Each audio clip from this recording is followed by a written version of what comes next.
क्या इम्प्रूवमेंट है बोलिए।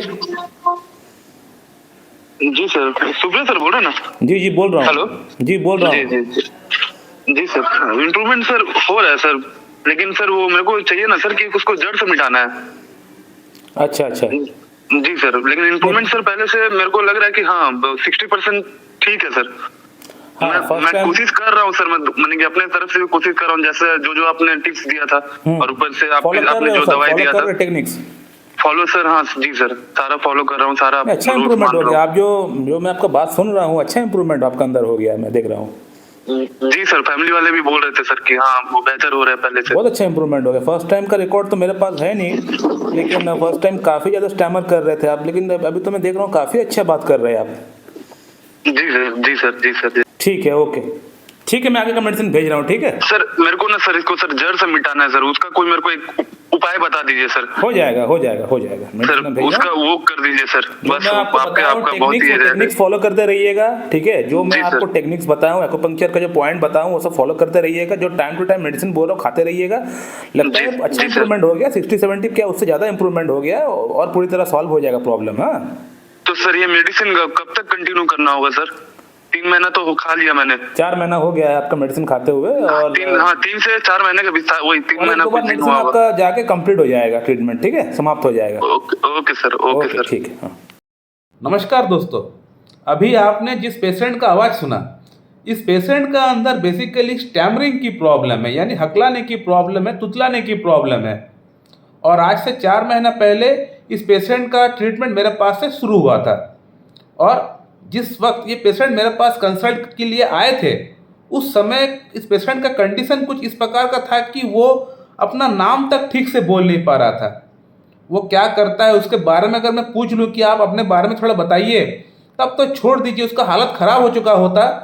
वो अपना नाम तक बोल नहीं पाया था ये पेशेंट, इतना ज़्यादा उसका अंदर हकलाने की प्रॉब्लम थी, तुतलाने की प्रॉब्लम थी। और आज से 4 महीना पहले पेशेंट का मैं कॉन्स्टिट्यूशनल ट्रीटमेंट स्टार्ट किया था, और साथ ही साथ स्पीच थेरेपी मैंने स्टार्ट किया था।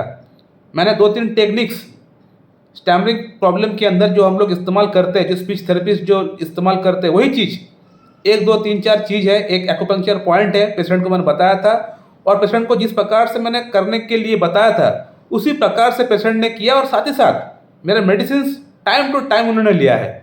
और आज 4 महीना हो चुका है ट्रीटमेंट चलते हुए। आप देख सकते हैं पेशेंट का अंदर कितना अच्छा इंप्रूवमेंट हो चुका है। लग ही नहीं रहा है कि वो पेशेंट जो मुझसे बात किया था आज से 4 महीना पहले, मैं उसी पेशेंट से बात कर रहा हूँ। इनफैक्ट मुझे खुद यकीन नहीं हो रहा है कि इतना अच्छा इंप्रूवमेंट हो गया। स्टैमरिंग का 100% ट्रीटमेंट है। मैंने बहुत सारे पेशेंट का स्टैमरिंग का प्रॉब्लम को ठीक किया हुआ है। हाँ, लेकिन इतना जल्दी इंप्रूवमेंट हो जाएगा, और इतना सीवियर प्रॉब्लम जिस पेशेंट को है उसको इतना जल्दी इंप्रूवमेंट हो जाएगा, ये मैंने कभी नहीं देखा। ये फर्स्ट टाइम मैं देख रहा हूँ कि पेशेंट का अंदर स्टैमरिंग का प्रॉब्लम, जिसको इतना सीवियर प्रॉब्लम था, वो 4 महीने के अंदर इतना अच्छा उसमें रिकवरी आ गया है। ये मैं देख के ताजुब हो चुका हूँ। जिस वक्त ये पेशेंट मुझसे कंसल्ट किए थे, उस समय का आवाज़ में अगर आप लोगों को सुनाया होता तो आप लोगों को यकीन नहीं होता कि यही वो पेशेंट है। मुझे भी यकीन नहीं हुआ था, क्योंकि इंप्रूवमेंट तो होता ही है। मैंने देखा है कि इंप्रूवमेंट इसमें अच्छा हो जाता है, लेकिन इतना जल्दी इतना फास्ट इंप्रूवमेंट नहीं होता है। और वो भी जिस पेशेंट का अंदर स्टैमरिंग का प्रॉब्लम इतना सीवियर लेवल पे था, उस पेशेंट का इतना जल्दी इंप्रूवमेंट होते हुए मैंने आज तक नहीं देखा है। तो पेशेंट को भी कहना पड़ेगा कि जो मैंने टेक्निक्स पेशेंट को मैंने बताया, जो स्पीच थेरेपी मैंने पेशेंट को सिखाया करने के लिए, वो बातें शायद उन्होंने अच्छी तरह से किया होगा, तभी जाके इनका अंदर ये प्रॉब्लम इतना अच्छा इंप्रूवमेंट इसमें आ गया है। यहाँ पे मैं आप लोगों को एक चीज़ बोलना चाहूँगा कि जिन पेशेंट का अंदर हगलाने की प्रॉब्लम है, तुतलाने की प्रॉब्लम है, स्टैमरिंग की प्रॉब्लम है, और वो लोग अगर सोचेंगे कि मैं सिर्फ स्पीच थेरेपी ले लूँगा, स्पीच थेरेपिस्ट के पास जाके मैं जो टेक्निक्स है मैं पता कर लूँगा, वो सब टेक्निक्स करते रहूँगा तो मेरा प्रॉब्लम ठीक हो जाएगा, तो ऐसा नहीं होने वाला। ऐसा उन्हीं लोगों में होगा जिन लोगों का स्टैमरिंग की प्रॉब्लम बहुत ज़्यादा नहीं है, थोड़ी बहुत है, जस्ट शुरुआत हुआ है, उन लोगों का प्रॉब्लम स्पीच थेरेपी से ठीक हो जाएगा। लेकिन जिन पेशेंट का अंदर स्टैमरिंग की प्रॉब्लम बहुत ज़्यादा है, सीवियर लेवल पे है, उन लोगों को स्पीच थेरेपी के साथ साथ मेडिसिन भी खाना पड़ेगा। कौन सा मेडिसिन? होम्योपैथिक मेडिसिन आपको ट्रीटमेंट कराना पड़ेगा, तभी जाके ये प्रॉब्लम पूरी तरह ठीक हो पाएगा। अब होम्योपैथिक मेडिसिन इस केस में क्या काम करता है? होम्योपैथिक मेडिसिन बेसिकली 3 काम करता है इस तरह के कंडीशन में। नंबर 1 काम जो करता है वो है एंजाइटी लेवल को कम करता है पेशेंट का अंदर, क्योंकि ये जो प्रॉब्लम है बेसिकली एंजाइटी ओरिएंटेड प्रॉब्लम ही है। क्योंकि एक व्यक्ति जो आईने के सामने अपना कमरे में ठीक से बात कर लेता है, लेकिन वही व्यक्ति जब बाहर जाता है, 5 व्यक्ति के सामने जब वो बात करने के लिए जाता है, तब उसको ये प्रॉब्लम होता है, उसको हार्ट बीट बढ़ जाता है, उसको पसीना आता है, उसको पैनिक अटैक किसी कंडीशन उसको आ सकता है और ये हगलाने की प्रॉब्लम उसका अंदर स्टार्ट हो जाता है। तो बेसिकली ये एंजाइटी के साथ ही जुड़ा हुआ है। नंबर 1 ये हो गया। नंबर 2 है वोकल कॉर्ड। जो वोकल कॉर्ड है हमारा गले में, जहाँ से आवाज़ निकलता है, वहाँ पे कुछ प्रॉब्लम अगर होता है तो उसको भी एनहांस करने का, ठीक करने का काम करता है।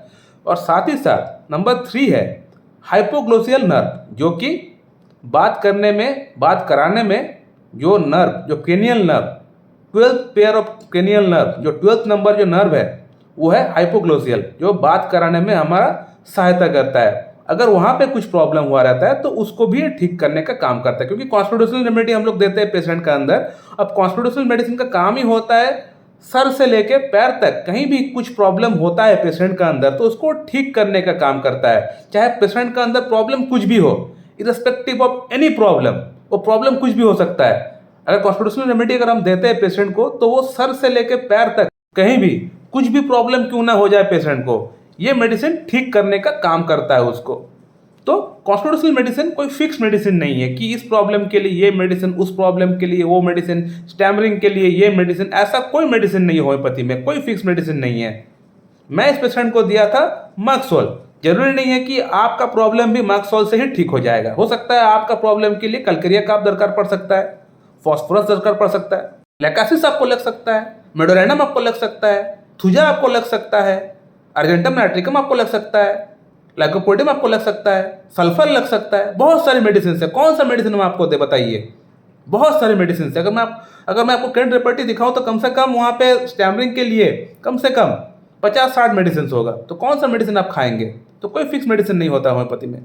कोई भी प्रॉब्लम के लिए होम्योपैथी में कोई भी फिक्स मेडिसिन नहीं होता। जो आपका सिम्टम्स रहेगा, आपका पास्ट हिस्ट्री रहेगा, आपका फैमिली हिस्ट्री क्या है, आपका कॉन्कर्डेंस क्या है, आपका पिकुलर सिम्टम्स क्या है, आपका मोडालिटीज़ क्या है, वो सभी सिम्टम्स को एक साथ एक्यूमुलेट करके हम लोग जो एक मेडिसिन देंगे, वो एक मेडिसिन से ही आपका सारी प्रॉब्लम्स ठीक हो जाएगा। तो इसको हम लोग बोलते हैं कॉन्स्टिट्यूशनल ट्रीटमेंट। इस पेशेंट को दिया गया था मैक्सोल। मैक्सोल इसलिए दिया गया था क्योंकि पेशेंट का अंदर आत्महत्या करने का एक टेंडेंसी था, जो कि सिफिलिटिक टेंडेंसी है।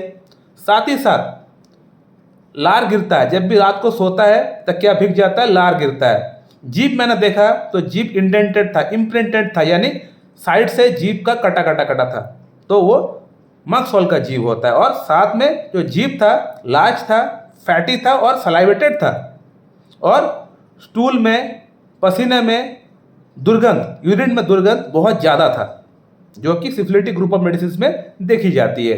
साथ में जीभ में बहुत बार अल्सर इनको हो चुका है। गुस्सा बहुत ज़्यादा आता है। किसी के साथ झगड़ा होता है तो उसको लगता है कि उसको मैं जान से मार दूं। ये जान से मार दूं वाला फीलिंग कुछ ऐसी वैसी फीलिंग नहीं है। सिफिलिटिक ग्रुप ऑफ मेडिसिन के अंदर ही इस तरह का फीलिंग होता है कि जिस व्यक्ति के साथ मेरा झगड़ा हुआ है उसको तो मैं जान से मार दूंगा। ये फीलिंग्स पाया जाता है सिफिलिटिक ग्रुप ऑफ ड्रग्स के अंदर पाया जाता है, जैसे मैक्सोल, ऑरममेड, सिफिलाइनम, लैकासिस, एसिड नाइट्रिक। तो इन मेडिसिन का अंदर जहाँ पे सिफिलिटिक टेंडेंसी देखा गया, जहाँ पे डिस्ट्रक्टिवनेस देखा गया है, वहाँ पे ये सिम्टम्स देखा गया है। सुसाइडल टेंडेंसी, किसी को जान से मारने का, ये सब जो एक्सट्रीम लेवल पे जो बातें होती है, ये सिफिलिटिक ग्रुप ऑफ ड्रग्स के अंदर ही पाया गया है। इसके अलावा अगर माइजम की अगर बात करें तो मैक्सोल जो हम लोग दिया है पेशेंट को, यहाँ पे डिस्ट्रक्टिवनेस है। डिस्ट्रक्टिवनेस मतलब क्या? Syphilis miasm. एक पेशेंट जिसका जवान से बात ही नहीं निकल रहा है, तो वो क्या हो गया? सिफिलिस। वहाँ पे डिस्ट्रक्टिवनेस है, कहीं ना कहीं कुछ बहुत ज़्यादा हानि हो रहा है पेशेंट का अंदर, बहुत ज़्यादा डिस्ट्रक्शन हो रहा है, बहुत ज़्यादा वहाँ पे तबाही हो रहा है, पेशेंट बात ही नहीं कर पा रहा है। तो ये क्या है? ये सिफिलिस माइजम का अंदर आ जाएगा। तो मैक्सोल हमारा जो मेडिसिन जो प्रेस्क्रिप्शन किया है बिल्कुल आइडियल प्रेस्क्रिप्शन है। तो पेशेंट का प्रॉब्लम मैक्सोल से प्लस स्पीच थेरेपी से पेशेंट का प्रॉब्लम पूरी तरह ठीक हो गया। पूरी तरह नहीं, कम से कम 90% तक ठीक हो गया। इतना अच्छा पेशेंट ने मुझसे बात किया। आप लोगों ने भी सुन लिया कि पेशेंट ने कितनी अच्छी तरह से मुझे रिप्लाई किया। कहीं भी कुछ बहुत ज़्यादा हकलाया नहीं, तुतलाया नहीं, इतना अच्छी तरह से पेशेंट ने मुझसे बात किया। सो माय डियर फ्रेंड, आप लोगों को ये वीडियो कैसा लगा आप लोग बताइए। कमेंट बॉक्स में कमेंट करके बताइए। अगर आपका मन में कोई सवाल है मैं आपको वहाँ पर रिप्लाई जरूर दूंगा। अगर आप लोग ये स्पीच थेरेपी की कौन कौन सी टेक्निक्स है अगर आप लोग जानना चाहते हैं, क्या क्या बातें हम लोग पेशेंट को बोलते हैं, कौन सी बातें मैं पेशेंट को अपना सिखाता हूँ, अगर आप लोग जानना चाहते हैं तो कमेंट बॉक्स में कमेंट करके बताइए। कम से कम 5-6 कमेंट, कम से कम 10 कमेंट होना चाहिए, तो मैं इसका ऊपर नेक्स्ट वीडियो जरूर बनाऊंगा। So my dear friend, thank you very much and have a good day.